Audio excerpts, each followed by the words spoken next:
Good afternoon, everybody. Welcome to Northwest Small Batch Brewing. I am Steven, and I want to talk today about something I've been hearing recently that I thought, geez, that could be really confusing for a new homebrewer. So if you are not a new homebrewer, this may not be the thing for you, but think back about, when you first started brewing and things that you maybe heard or read that were super confusing.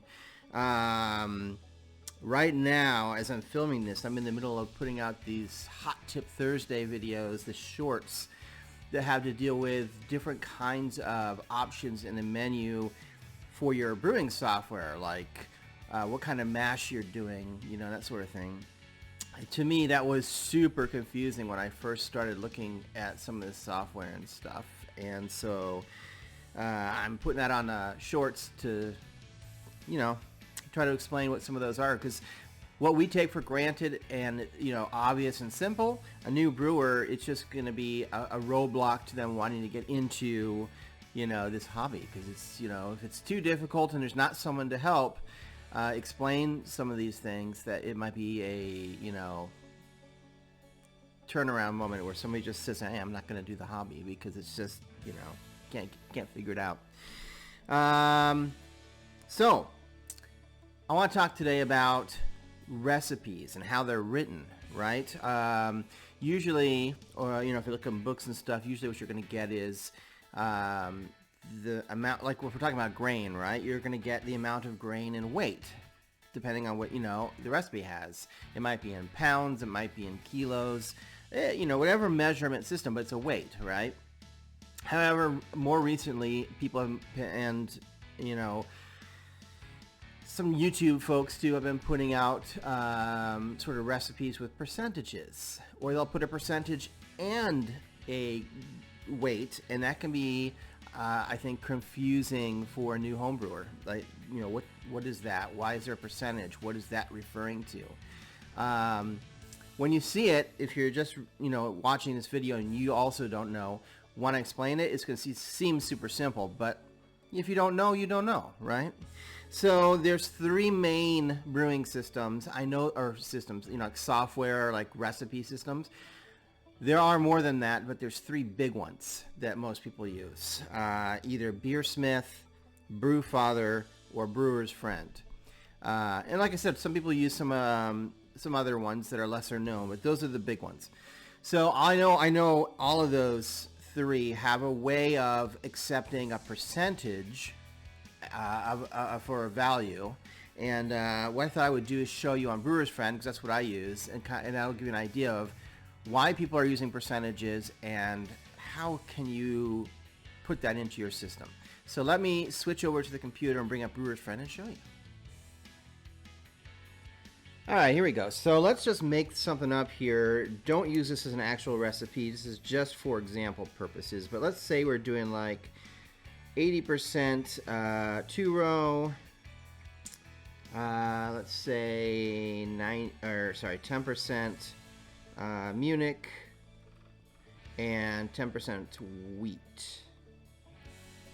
So one thing you can do, sort of an unrelated thing, but you can see I brought up the Breeze website. Let's say I was doing crystal malt. Well, actually, let's do that. Instead of wheat, let's say 10% crystal 120. I don't know. So if you go to the website for, like in this case, Breeze, makes, they're a malt company. So they'll give you all kinds of information on that particular malt. And you can see here for their caramel malt, or if you're using, it looks like this is called Cara Crystal Wheat. But the point is, you look up the malt, a lot of times it will tell you a bunch of information, including how much you should use in a recipe, or like, what percentage. Like here, you can see here it says 5 to 10%, gives you subtle sweetness, 10 to 15 mild sweetness, and 10 to 25. So you should not use more than 25% of your grain bill in crystal malt. Well, it looks like this is called Cara Crystal Wheat, but the point is, look up, if you're not sure, look it up. A lot of times those companies will tell you. So here's Brewer's Friend. You just go to start new recipe. Now I did log in to make this a little easier for me, so some of my profile like selections are already in there, like the system I use and stuff. But the point here is this down here where it says fermentables. So on here you click the little goal button. It's kind of not really obvious, but in the top left of the fermentables is a little goal. That's actually something you can click on. And now I can make a goal, either ABV or gravity.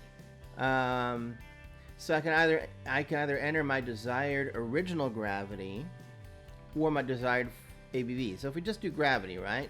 Set the goal. We want 1050 gravity. Instead of putting in the amount of your grain, we know that we're going to use 2-row. So I'm just going to put in, I mean, really it doesn't matter. This is just an example. And we said, let me add another line here. We said we are also going to do Munich as an example, just so we can get a couple of different grains in here. And then crystal, right? Or caramel, however you want to say it. There's crystal caramel 120. All right, so I haven't put any amounts. All I've said is that I want my goal. Let me scroll up a little bit here so you can see that, because the line across the top here, I'm pointing with my finger like you can actually see me pointing, but it'll give you the information. So now I'm going to put the percentages instead of an amount. So we said, what, 80% 2-row. And then we said, I think we said 10% each of Munich. We could even do 15% Munich, right? And 5% of caramel. At the bottom, you'll see you're up to 100%, and it automatically calculated for me how much I need in order to get 1050 original gravity. I need 9.2 pounds of 2-row, 1.6 of Munich, and 0.6 pounds of crystal 120 to get that particular final or original gravity for my beer. So that's why you'll oftentimes see people putting percentages or grain amounts with percentages. Let me come out of here for a second to wrap this up, okay?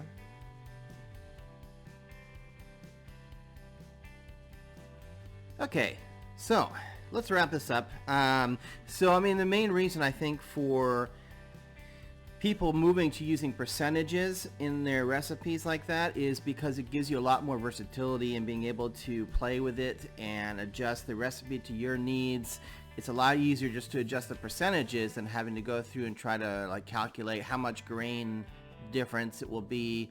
It just it's much more flexible, and so I think that's one of the main reasons for doing that. And there are some books where you'll read, you know, where they're just going to say, well, 30%, you know, no more than 30% of your grain bill should be wheat or whatever, you know, and so it's helpful. It's helpful just to have software that will calculate that for you. And if you didn't know about that in Brewer's Friend, like I said, I know for sure that there's a way to do it in Brewfather and Beersmith as well. So check that out.